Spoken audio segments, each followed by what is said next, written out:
नमस्कार, खबरें जारी न्यूज 24 पर मैं हूं आपके साथ मकसूद खान। चुनावी मौसम है और विपक्षी चुनौती से घमासान होना तय है। ऐसे में चुनावी रण में विजय का आशीर्वाद लेने प्रधानमंत्री नरेंद्र मोदी महादेव की शरण में जा पहुंचे हैं। लेकिन इस बार पीएम मोदी आदि कैलाश की आराधना करने पहुंचे। उत्तराखंड के पिथौरागढ़ में पीएम मोदी ने राज्य के लोगों के विकास के लिए योजनाओं का पिटारा खोल दिया और उत्तराखंड की जमीन से शिव साधना के साथ ही प्रधानमंत्री ने 2024 के चुनावी तैयारी का शंखनाद भी कर दिया।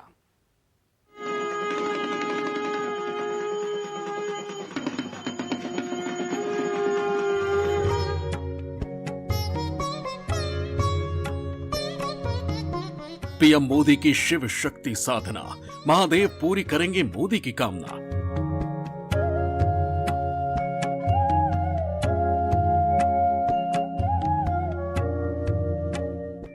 देवभूमि में गूंजी सनातन की धुन, उत्तराखंड में शिव नाम की गूंज।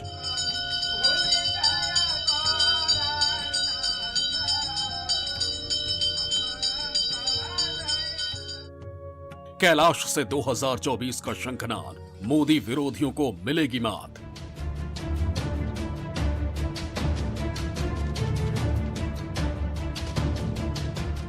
पांच राज्यों में चुनाव की तारीखों का ऐलान होते ही आचार संहिता लागू हुई और पीएम मोदी ने अपने अंदाज में 2024 के लोकसभा चुनावों का शंखनाद कर दिया। प्रधानमंत्री नरेंद्र मोदी ने गुरुवार को एक दिन का उत्तराखंड का दौरा किया। यहां उन्होंने सबसे पहले पिथौरागढ़ में कैलाश व्यू पॉइंट से आदि कैलाश के दर्शन किए। फिर भारत चीन सीमा से सटी गुंजी गांव गए। बाद में अल्मोड़ा में जागेश्वर धाम पर माथा टेका, महिलाओं और बच्चों से मुलाकात की और उत्तराखंड को 4200 करोड़ की सौगात दी। पीएम मोदी सुबह 9:15 बजे पार्वती कुंड पहुंचे।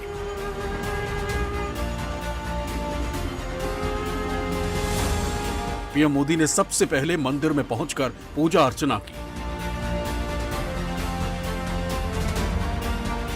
पीएम मोदी इस दौरान डमरू बजाते दिखाई दिए।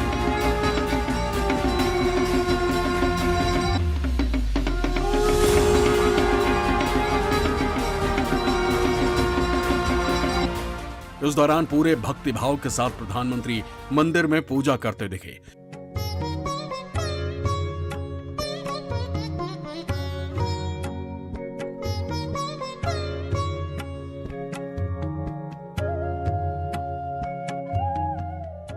पुजारी ने पूरे रीति रिवाज और अनुशासन से पीएम मोदी की पूजा कराई।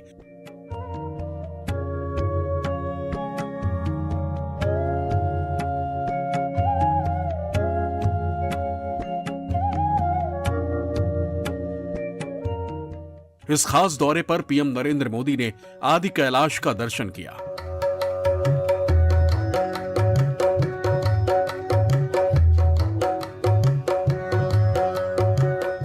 खुले आसमान के नीचे हिंदुस्तान की जमीन से बैठकर पीएम मोदी ने चीन की सरहदों में मौजूद पवित्र कैलाश पर्वत की स्तुति की।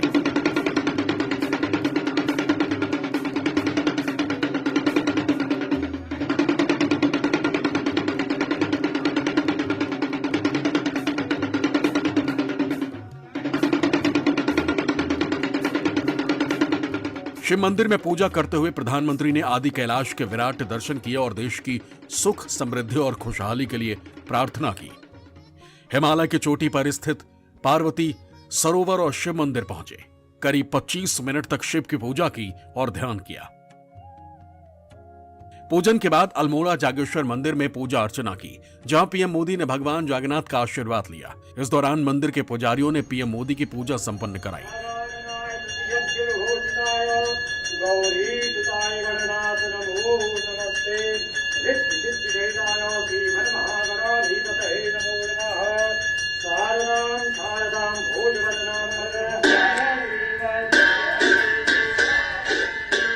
जागेश्वर धाम पहुंचकर पीएम मोदी ने मृत्युंजय मंदिर सहित यहां मौजूद 125 मंदिरों के समूहों को देखा और पूजा अर्चना की।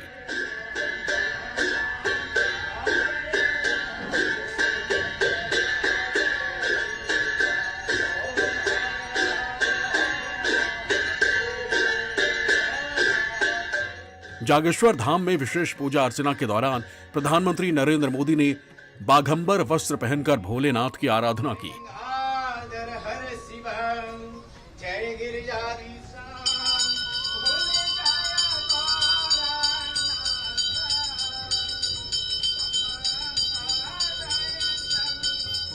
पूजा के बाद उन्होंने जागेश्वर के लिए बनाए गए मास्टर प्लान की जानकारी ली और इस संबंध में अधिकारियों को निर्देशित किया।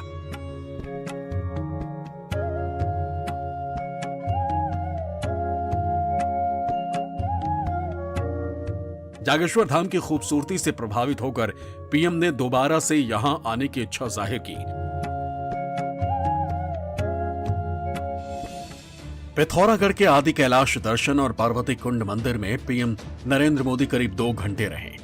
इसके बाद पीएम मोदी गुंजी गांव के लिए रवाना हुए। गुंजी गांव कैलाश मानसरोवर यात्रा मार्ग है। पीएम मोदी के गुंजी गांव पहुंचते ही वहां भारत माता के जयकारे के नारे लगने लगे।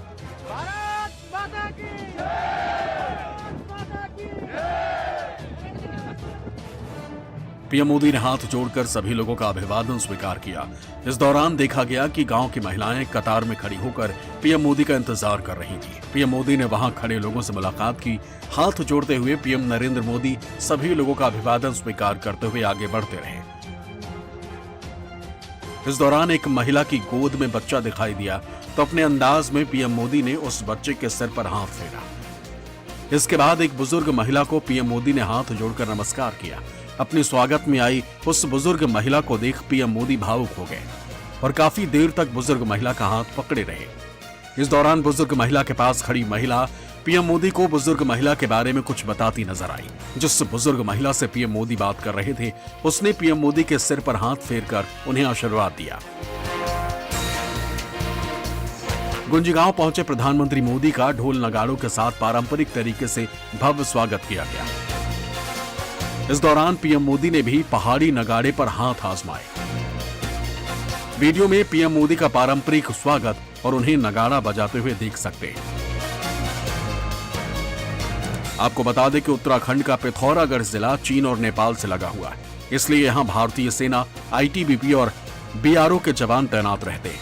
पीएम मोदी ने तीनों समूहों के सैनिकों से मुलाकात की। इस दौरान जवानों ने पीएम मोदी को आदि कैलाश के फ्रेम की हुई तस्वीर भेंट की।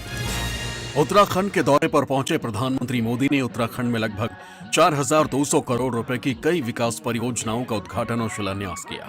जानकारी के मुताबिक पीएम मोदी ने कुल 23 परियोजनाओं का उद्घाटन और शिलान्यास किया। उत्तराखंड को मिली सौगात राज्य के बुनियादी ढांचे, शिक्षा, स्वास्थ्य, बिजली, पेयजल, खेल, पर्यटन और बागवानी जैसे क्षेत्र में विकास को बढ़ावा देगी। प्रधानमंत्री ने पिथौरागढ़ कार्यक्रम में जिन परियोजनाओं की आधारशिला रखी उनमें 21,398 पॉली हाउस, सेब के बागान, सड़कों के दोहरीकरण के 5 प्रोजेक्ट, राष्ट्रीय राजमार्गों से जुड़े प्रोजेक्ट, 32 पुलों का निर्माण, आपदा प्रबंधन तंत्र को मजबूत करना, शिक्षा से जुड़े प्रोजेक्ट, स्वास्थ्य सुविधाओं से जुड़ी परियोजनाएं, खेल सुविधाओं का विस्तार और 4 धाम की तर्ज पर मानस खंड में मंदिरों का विकास भी शामिल है। पहले सीमावर्ती क्षेत्रों को, सीमावर्ती गांवों को देश का अंतिम गांव माना जाता था। जो अंतिम है, विकास के मामले में उसका नंबर भी आखिर में ही आता था। हमने सीमावर्ती गांवों को अंतिम नहीं बल्कि देश के पहले गांव के रूप में विकसित करना शुरू किया। वाइब्रेंट विलेज प्रोग्राम के तहत ऐसे ही सीमावर्ती गांवों का विकास किया जा रहा है। पहले की सरकारों ने इस डर से बॉर्डर एरिया का विकास नहीं किया कि कहीं दुश्मन इसका फायदा उठाकर अंदर ना आ जाए। बताइए क्या तर्क देते थे। आज का नया भारत पहले की सरकारों की डरी हुई सोच को पीछे छोड़कर आगे बढ़ रहे हैं। न हम डरते हैं न हम डराते हैं। उत्तराखंड की जमीन से 2024 की शंखनाद करते हुए प्रधानमंत्री ने विपक्ष के मुद्दों को धराशायी करने की बुनियाद तैयार की। पीएम मोदी ने गरीबी हटाओ और महिला आरक्षण जैसे मुद्दों को मोदी सरकार की कामयाबी बताते हुए उत्तराखंड के साथ देश के विकास का वादा दोहराया। पहले नारा दिया जाता था गरीबी हटाओ, मतलब आप हटाओ, उन्होंने कह दिया गरीबी हटाओ। मोदी कह रहा है हम मिलकर के गरीबी हटा के रहेंगे। हाल ही में देश ने लोकसभा और विधानसभा में महिलाओं के लिए 33% सीटें आरक्षित करने का बहुत बड़ा ऐतिहासिक फैसला लिया है। 30-30, 40-40 साल से लटका हुआ काम माताओं बहनों आपके आशीर्वाद से ये आपका भाई, ये आपका बेटा कर पाया है। उत्तराखंड की जमीन पर मौजूद पीएम ने पहाड़ की तरक्की का वादा किया। पीएम ने अपने अंदाज में पहाड़ के पानी और पहाड़ की जवानी की कहावत का इस्तेमाल करते हुए राज्य को दी गई सौगातों से उत्तराखंड की तरक्की की बात कही। एक पुरानी कहावत है कि पहाड़ का पानी और पहाड़ की जवानी पहाड़ के काम नहीं आती। मैंने संकल्प लिया है कि मैं इस अवधारणा को भी बदल कर रखूंगा। दूर सुदूर पहाड़ों पर देश के कोने कोने में जो लोग रहते हैं, हमने उनकी भी चिंता की। इसलिए सिर्फ 5 वर्ष में ही देश में 13.5 करोड़ गरीबी से बाहर आए। इनमें से बहुत सारे लोग आपकी तरह ही पहाड़ों में रहने वाले हैं, सुदूर इलाकों में रहते हैं। ये 13.5 करोड़ लोग इस बात का उदाहरण है कि भारत अपनी गरीबी मिटा सकता है। कैलाश हो या केदार, पीएम मोदी हर बड़े मौके पर महादेव के दरबार में हाजिरी लगाते रहे। प्रधानमंत्री मोदी पहली बार आदि कैलाश पहुंचे हैं। मोदी आदि कैलाश पहुंचने वाले देश के पहले प्रधानमंत्री बने। लेकिन पीएम मोदी के लिए केदारनाथ धाम सर्वप्रिय रहा है। जब जब मोदी देवभूमि में चुनाव के आसपास या चुनाव के दौरान गए हैं, तब तब इसका असर भी देखने को मिलता रहा है। गुजरात चुनाव से पहले 21 अक्टूबर 2022 को केदारनाथ आए थे, जिसके बाद गुजरात में बीजेपी ने अपना अब तक का सबसे सर्वश्रेष्ठ प्रदर्शन किया। उत्तराखंड के चुनाव से पहले 5 नवंबर 2021 को मोदी केदारनाथ धाम गए थे। इसके बाद जो चुनाव हुआ, बीजेपी की लगातार दूसरी बार सरकार बनी। इससे पहले 2019 के लोकसभा चुनाव प्रचार खत्म होने के अगले ही दिन पीएम मोदी 18 मई 2019 को केदारनाथ पहुंचे थे। उसके बाद पहली बार बीजेपी को केंद्र में 303 सीटें मिली और लगातार दूसरी बार केंद्र में मोदी सरकार बनी। मोदी शिव के अनन्य भक्त हैं। हिंदुस्तान में उनकी शिव भक्ति कभी उत्तराखंड, कभी वाराणसी, कभी उज्जैन तो कभी नेपाल के पशुपतिनाथ मंदिर में दिख चुकी है। यही वजह है कि वो जहां भी जाते हैं वहां शिव मंदिर में जाना नहीं भूलते और सबसे ज्यादा केदारनाथ से उनका नाता जुड़ा है और शायद इसीलिए बाबा के दरबार में उनकी हाजिरी लगती रही। Bureau report, news 24।